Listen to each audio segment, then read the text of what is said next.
Hello and welcome to a Smurd P video, and today we are looking at X-Manhunt Omega, which is the finale of Professor Xavier's escape to freedom, or to save his daughter. Now, I do have all the variant covers which you have seen throughout multiple videos if you've been watching them. So before the end of this video I will show them all together so we can have a quick butchers at how they all connect and look pretty decent. So our story begins with the dream is dead. In terms of that, the Krakoa dream is dead. So what this means is everybody is filtered out into different directions, directions of self-expression, trying to change things, adventure and heroism, to keep hope alive with the younger generation, and also to prevent the fall from happening again. And Scott is here with Rogue because these seem to be the two main players in the X universe right now. Jean's out in space, and Storm is with the Avengers. So it's down to these two, I guess, to, in their own ways, lead the next generation. Just sort out my line. I don't think that's covering very well. And basically, the discussion is Xavier stays in jail. That is pretty much it in a nutshell. Whereas Rogue's team perhaps don't necessarily disagree, and Magic chimes in saying, "You, Storm, even Wolverine would have followed Cyclops a few years ago," and there's always been a time when they would have followed Cyclops, but in this they seem to disagree, and that perhaps stems from Rogue's gambits, some of them coming from backgrounds that perhaps aren't as clean and shiny as Scott Summers, even though Scott Summers has gone down some dark paths to save his kind and, orchestrated revolutions. But she believes in redemption, and generally I think Cyclops does in some way. However, in this he's saying that Xavier is too dangerous. Now, you feel like, I think Xavier did what he had to do to save his race, similar to Scott Summers. I think Scott Summers would have done probably something very similar. Maybe not kill humans. I'm not sure if that would have been a full line that would have crossed. Kitty Pryde did bad stuff during it as well, and nobody's chiming her into a padded cell. So I feel like Xavier just needs to explain his motives. Very simple. Now, this is written by the talented Murewa Ayodele. And I hope, brother, I said that correctly, because last time I did a review on a story you wrote, I struggled. So I hope that I said that, or I got it almost right. I really do like saying names correctly. And then we got Gail Simone as co-writer, and then this is the cast. So it's quite a big cast. So you've got Charles Xavier and the resurrected Lilandra. You've got the Alaska team, you got the Louisiana team, you got X-Factor, X-Force, and even the likes of Storm and Emma Frost in this issue. It is also worth noticing that we've got 3 different artists on this book. We've got Gleb, Frederica, and Enid, and colors by Brian and Travis on the letters. Usually I do that a little bit more flowing. So we have Storm, who is having a bit of a self-doubt moment in terms of the path that perhaps she is on, or perhaps more the path that the Xavier was on, because it starts with important symbols like Xavier reaching out with pride of what they achieve.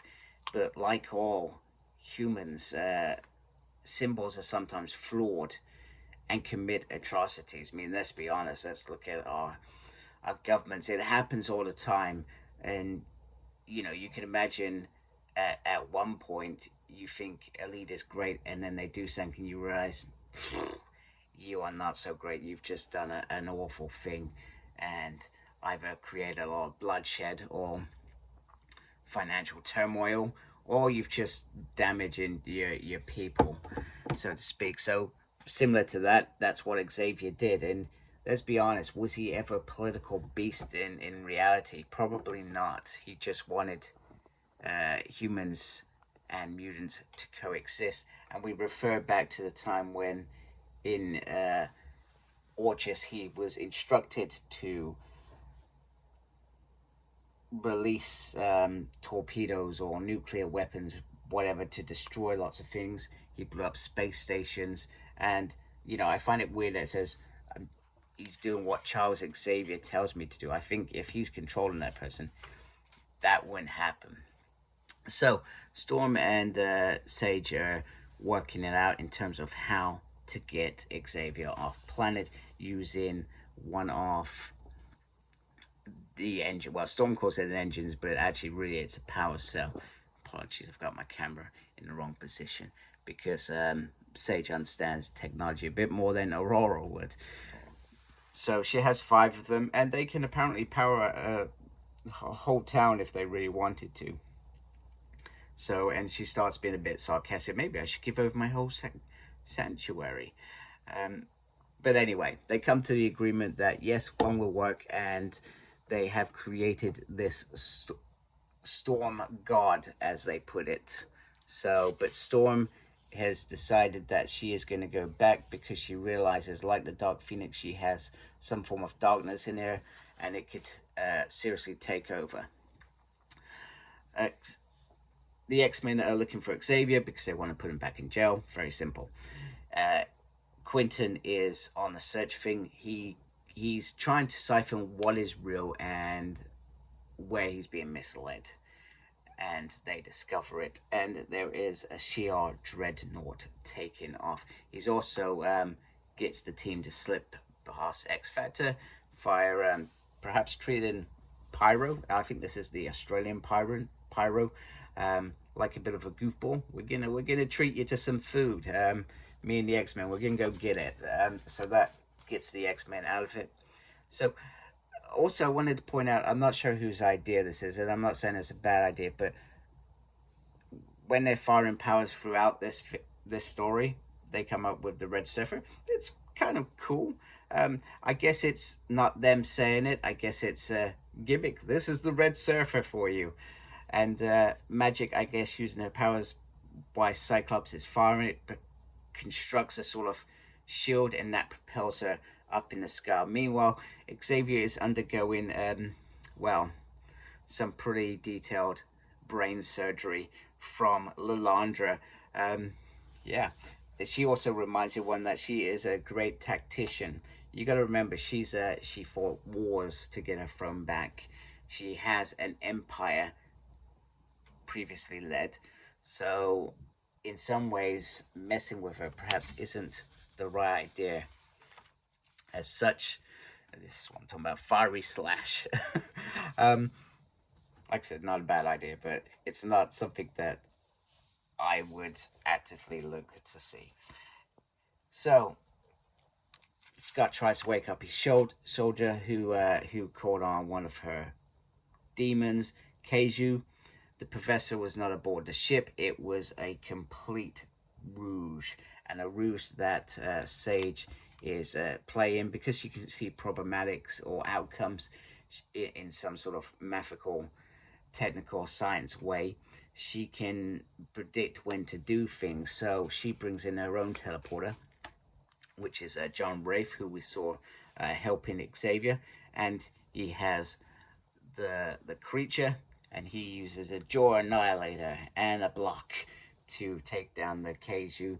He also sprouts some of St. Matthew's Gospel various times throughout this, which is quite interesting.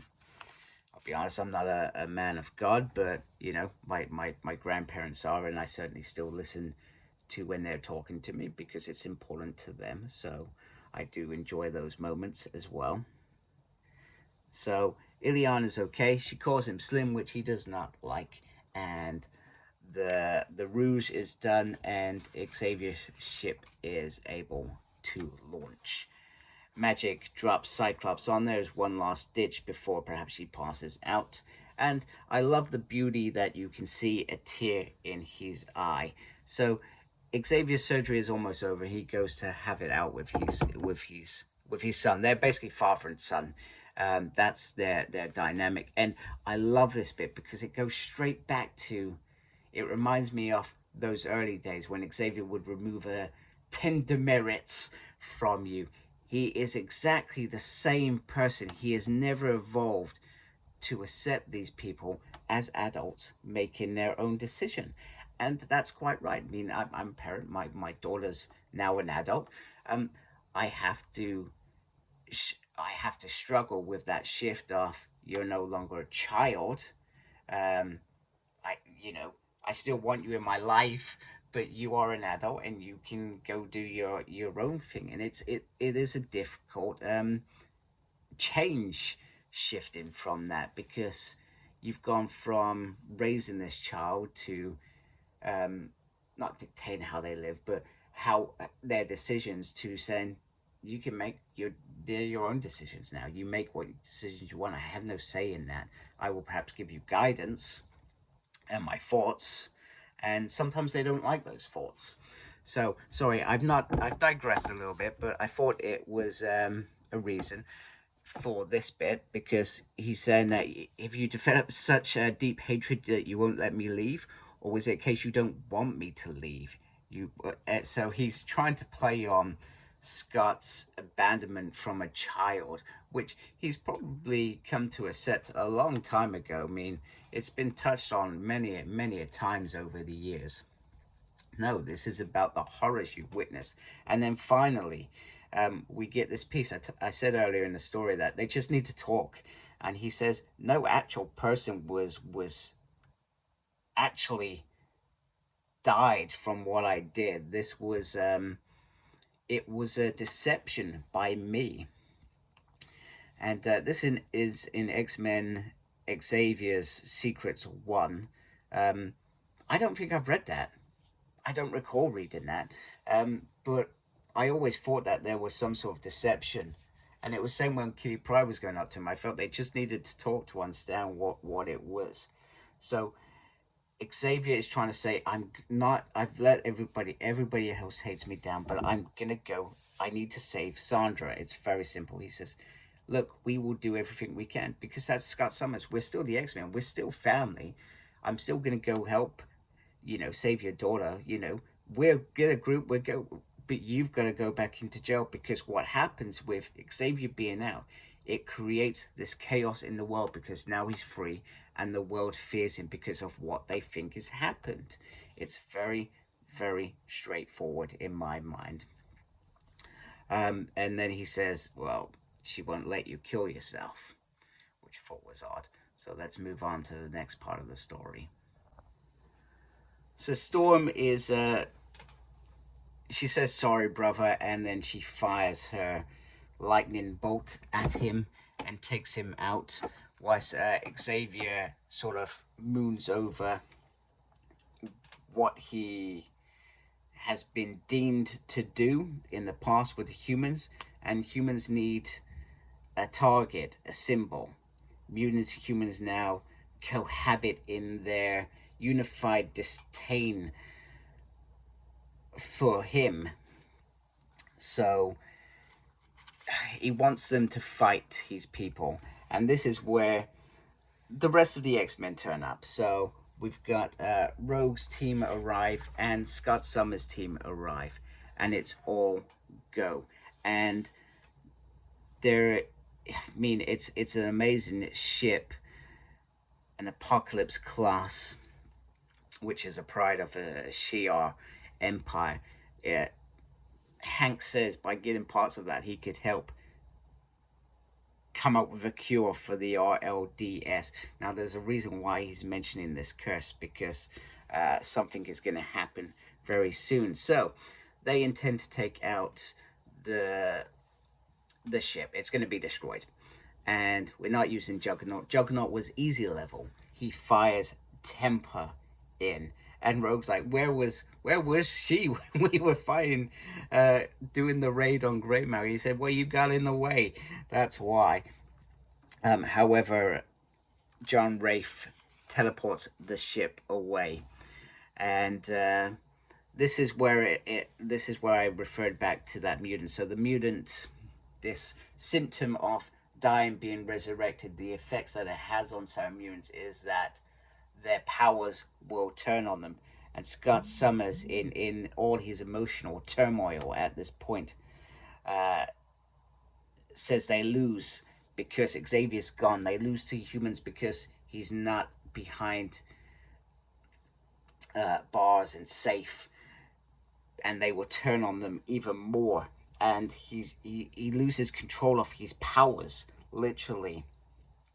And there is only one person that could perhaps stop him, which is Cyclops, and it's sort of poetic in some ways. So he's saying that, you carry this weight, Cyclops, and he does. He always carries this weight as leader of the X-Men. He says you probably blame yourself for Krakoa failing, Charles's dream, Magneto's dream, Storm's dream, everybody's dream you carry on this planet, and pretty much, yeah. This broke my heart, man. This broke my heart. It's time to wake up. Yeah, getting stabbed by your best friend. Let's be honest, Wolverine is Cyclops' best friend. I love their relationship. I love it when they're at each other's throats and when they're at each other's backs, because it's a friendships, and friendships go through that quite often in real life. Sometimes we love each other, sometimes we hate each other, sometimes we're irritated. It's you become family. So apparently 10 hours later, Professor Xavier is recovering, waking up, and he can't leave or let it end this way. So he goes back to Iceland to meet some of his friends, and they're in a weak position here. He's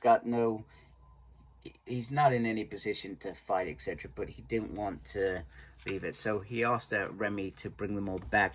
Now, I was very surprised to see Cyclops all fine, so I guess he got to a healer, but they all come through for this final moment with Professor Xavier. Now, I thought the dimensions, maybe it's because he's standing up, but these two, I think they were always similar size, around 6 foot.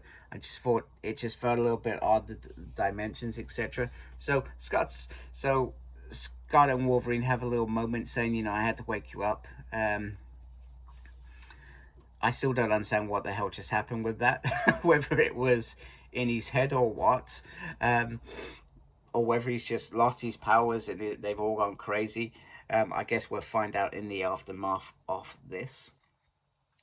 And what Xavier's saying is he's retiring from service. He never wanted to be a general. He just wanted to be a professor and guide people. He says, I haven't been myself for a long time.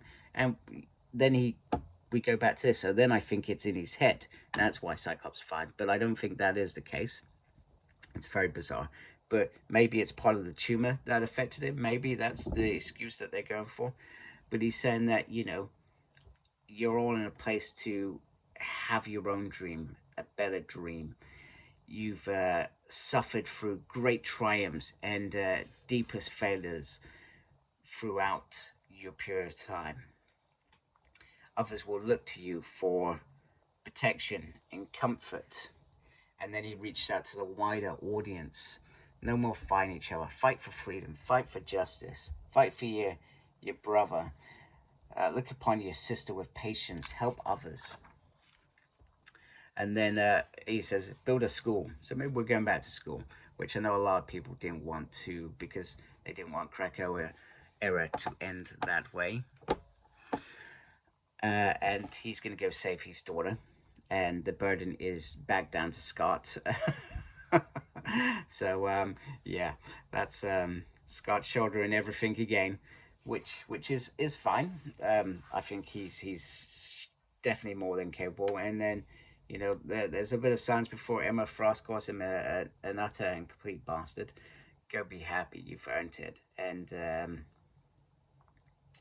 they leave, and he says, "You're all more than I could hope for, more than I could have ever dreamed for." And then it just ends, and it was beautiful. He's gone. Cyclops cries. They all cry. Children of the Ellen, children of Professor Xavier, because let's be honest, some of them have that relationship. They've all at one point looked up to him as a father. So even Magic has a tear in her eye. So yeah, that got me. You did damn good, damn good. Whew, what an end. This was a fantastic event, much better than I ever imagined. And then you can follow Professor X and Alejandro's journey in Imperial. So with Jonathan Hickman back in the mix in X-Men. So looking forward to that. And as promised, let's have a look at all the covers together. And there we go. There are all the covers together, and I've clearly run out of room, but let's just have a nice little closer look at all of them together. I thought these were very, very good. I really did enjoy them, hence why I was picking up these. There we go. So yeah, a great event. One better than what I expected. I think they did a fantastic job on this event. All the writers, all the creative team, all the artists and letterers, damn good job. So thank you very much. And this final issue got me. I'm still not sure about the whole Cyclops being stabbed and how he was fine. We'll figure that one out, I guess. But for now, thank you for watching. If you like my channel, please subscribe. I'd really appreciate it. Thank you to everybody that subscribed already to my channel. Thank you for watching. Make sure you look after yourself. And as always, embrace the geekiness. Take care. Goodbye, folks.